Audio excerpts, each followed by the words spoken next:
वक्त था। रमेश अपने ऑफिस से घर की ओर जा रहा था। सुनसान रास्ता और सन्नाटे की आवाज, लेकिन रमेश बेखौफ था क्योंकि वो रोज इसी रास्ते से अपने घर जाता था। लेकिन वो इस बात से अनजान था कि उसके साथ आज एक ऐसी अनहोनी होने वाली है जो शायद उसकी जिंदगी को मौत के हवाले कर दे। रमेश उस सुनसान रास्ते पर गुनगुनाता अपनी बाइक से चला जा रहा था। तभी उसकी नजर रास्ते किनारे खड़ी एक लड़की पर पड़ती है जिसका रंग सांवला और कद 5 फीट 2 इंच। वो उससे मदद मांग रही है।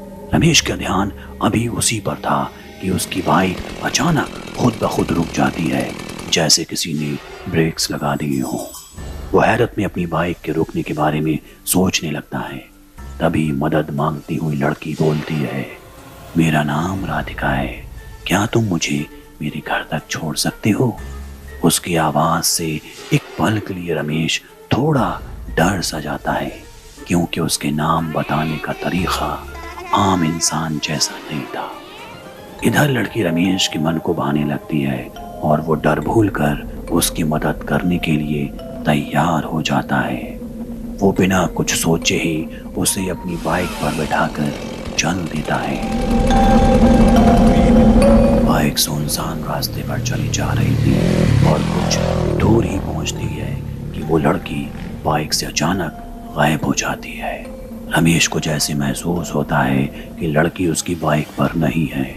वो पीछे देखता है तो वो सड़क पर पड़ी थी, उसके सिर से खून निकल रहा था। वो बाइक रोककर लड़की के पास पहुंचता है और डॉक्टर के पास चलने को कहता है, लेकिन वो लड़की मना कर देती है और अपने घर चलने के लिए कहती है।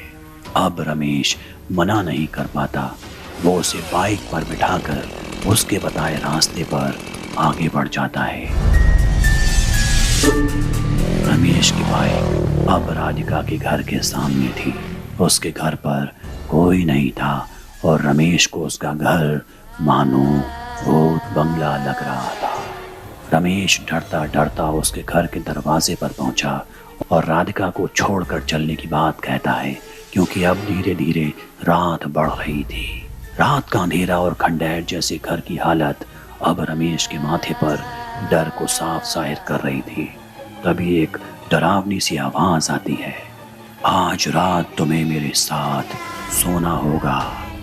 ये सुनकर अचानक रमेश और ज्यादा डर जाता है और सोचने लगता है, यह आवाज तो राधिका की है, बिल्कुल उसी तरह जिस तरह उसने बाइक रोकने पर अपना नाम बताया था। रमेश उस घर से बाहर भागता है और अपनी बाइक स्टार्ट करने की कोशिश करता है, लेकिन घबराहट में उसके हाथ से चाबी गिर जाती है और जब वो चाबी उठाता है तब उसकी बाइक के पास पड़ी एक लाश की उंगली भी उसके हाथ में आ जाती है। वो नजर उठाता है तो उसके चारों तरफ मर्दों की लाशें ही लाशें दिखाई दे रही थी। ये खौफनाक मंजर देखकर वो घबरा जाता है। अब वो भागने की कोशिश कर ही रहा था कि उसके सामने राधिका खड़ी दिखाई देती है। वो अपनी डरावनी आवाज में पूछती है, तुम इतना क्यों घबरा रहे हो? ये सब भी तुम्हारी तरह डर कर भागना चाहते थे, लेकिन यहाँ से कोई नहीं भाग सकता। अब तुम्हें वही करना होगा जो मैं चाहती हूँ। अगर तुमने नहीं किया तो तुम भी बहुत जल्दी मारे जाओगे, और तुम जिंदा रहना चाहते हो तो तुम वही करो जो मैं चाहती हूँ। इस पर रमेश डरता हुआ अपनी गर्दन हिलाकर हाँ कहता है। ये सुनकर राधिका बहुत खुश हो जाती है। वो रमेश को अपने कमरे में ले जाती है। कमरे की सजावट देखकर रमेश की आंखें खुली की खुली रह जाती हैं। वो डरते डरते राधिका से पूछता है, तुम कौन हो? ये सब क्या है? राधिका बोलती है, तुम्हें बस मेरे साथ सोना होगा और तुम अपने घर जिंदा जा सकते हो। जो मेरे साथ सोने से इनकार कर देता है उन सब का हाल तुम देख चुके हो। अब रमेश में कुछ हिम्मत आ जाती है और वो बोलता है, मैं आपके साथ सो जाऊंगा, लेकिन पहले ये बताओ आप हो कौन और ये सब क्यों कर रही हो? राधिका बोलती है, ये बस मैं बाद में बताऊंगी, लेकिन पहले जो मैं बोल रही हूँ तुम बस वो करो। अब रमेश डरता हुआ जैसा राधिका बोलती है वैसा करना शुरू कर देता है। रमेश ही उसके साथ पूरी रात अलग ही दुनिया में खोया रहता है, लेकिन फिर भी डरते डरते वो सुबह का इंतजार करता है। जब सुबह होती है तो उसके पास न राधिका थी और न ही वो सुंदर सा घर। अब वहां सिर्फ एक बियाबां जंगल था। रात जो बहुत सजा हुआ घर था अब वो एक खंडहर में तब्दील हो चुका था। अब रमेश वहां से उठकर अपने ऑफिस पहुंच जाता है। डरा सहमा सा वो काम कर रहा होता है कि उसके कानों में एक आवाज आती है, आज रात भी तुम्हें मेरे साथ सोना होगा। वो तुरंत उस आवाज को पहचान जाता है। यह आवाज तो उसी राधिका की थी। वो डर की वजह से पसीना पसीना हो जाता है। वो अपना काम कर ही रहा था कि तभी एक आवाज फिर उसके कानों में सुनाई देती है। वो आवाज उसकी कलीग की थी जो बोल रही थी, रमेश तुम आज घर नहीं जाओगे क्या? 7 बज चुके हैं। रमेश घड़ी की ओर देखकर घबरा जाता है, लेकिन वो हिम्मत करके चल देता है क्योंकि उसको एक डर था, लेकिन एक उत्सुकता भी उस लड़के के बारे में जानने की। वो कौन है और ऐसा उसके साथ क्यों कर रही है। रमेश रोज की तरह अब फिर उसी सुनसान रास्ते से जा रहा था, लेकिन आज वो खामोश था। कोई गाना नहीं गुनगुना रहा था और उसके दिल में डर था। अभी बाइक उस जगह नहीं पहुंची थी जहां कल वो लड़की मिली थी, लेकिन फिर भी रमेश का ध्यान उसी तरफ था। लेकिन अचानक उसको महसूस होता है कि उसकी बाइक के पीछे कोई बैठा है और उसके कंधे पर किसी लड़की का हाथ रखा है। ये कोई और नहीं, राधिका थी। राधिका उससे प्यारी प्यारी बातें करती है और वो सिर्फ डरा सहमा सा उसकी बातों में सिर्फ सिर हिलाकर हाँ में जवाब दे रहा था। अचानक बाइक खुद ब खुद रुक जाती है। वो देखता है कि राधिका का खंडहर जैसा घर आ चुका है। रमेश ही देखकर हैरान था कि घर फिर कल ही की तरह सजा हुआ है।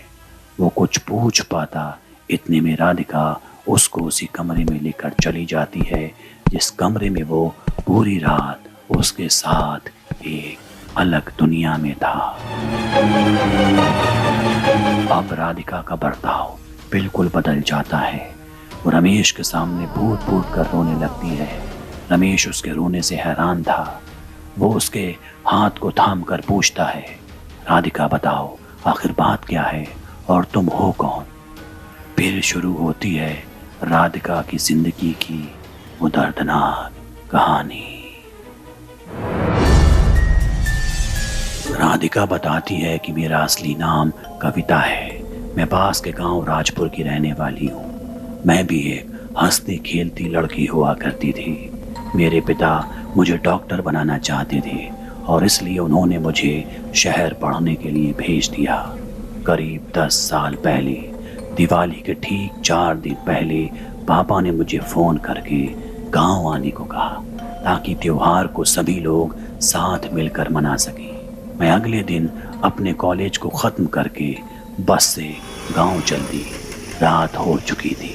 बस में खराबी आ गई। बस वाले ने सभी सवारियों को उतार दिया और किसी दूसरे वाहन से अपनी अपनी मंजिल को जाने की सलाह दी। मैं भी गांव जाने के लिए किसी वाहन का इंतजार करने लगी कि तभी गांव का एक लड़का मोहित बाइक से गुजरता है। वो मुझे देखकर रुक जाता है और कहता है कि वो उसे गांव छोड़ देगा। वो मोहित को जानती थी, इसलिए उसकी बाइक में बैठकर गांव की तरफ चल देती है। लेकिन मोहित गांव न जाकर बाइक को दूसरे रास्ते पर मोड़ देता है। जब वो इसका कारण पूछती है तो वो बोलता है कि उसके चाचा पास ही एक घर में हैं, उनसे मिलकर निकल लेंगे। मोहित का भरोसा करके मैं उसके साथ उस घर में चली जाती हूँ। मोहित की नीयत खराब थी और वो वहाँ ले जाकर मेरा बलात्कार करता है।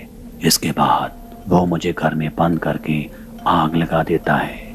मैं चीखती हूँ, चिल्लाती हूँ, लेकिन वहाँ मेरी आवाज़ सुनने वाला कोई नहीं था।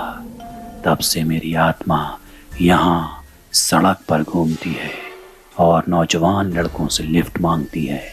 जिस लड़के की नीयत खराब होती है मैं उसे मौत के घाट उतार देती हूँ।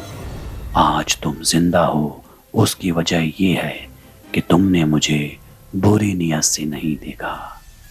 ये कहकर राधिका गायब हो जाती है।